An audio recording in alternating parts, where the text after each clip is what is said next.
Harga tiket mahal, mentaliti penonton, bukan penyokong. Assalamualaikum dan salam bola sepak Malaysia. Selamat datang ke Bola Kita TV. Saluran yang membawakan berita dan info terkini dunia bola sepak tempatan terus kepada anda.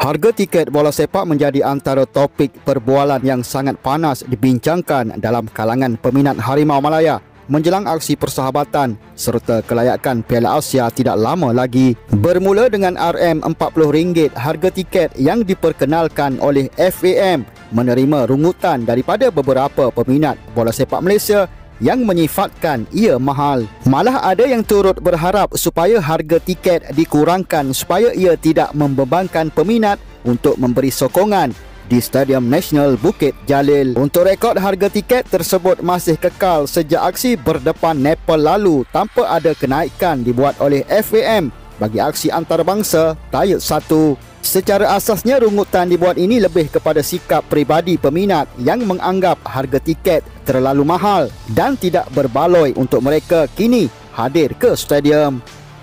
Tiada data tepat dikeluarkan sehingga kini, namun mereka yang terbeban mungkin dalam kalangan peminat bergaji rendah atau memiliki ahli keluarga ramai untuk ditanggung, atau mungkin mereka yang memiliki sumber keuangan yang bagus tetapi beranggapan tidak berbaloi untuk mengeluarkan duit buat Malaysia. Ini kerana menerusi tinjauan dibuat masih ada yang menganggap kualiti permainan skuad kebangsaan masih rendah dan tidak berbaloi buat mereka membeli tiket ke stadium demi memberi sokongan. Pada anggapan kami kepada situasi ini, ia sedikit mengecewakan kerana kebanyakan kita masih dibelenggu dengan mentaliti penonton dan bukan penyokong.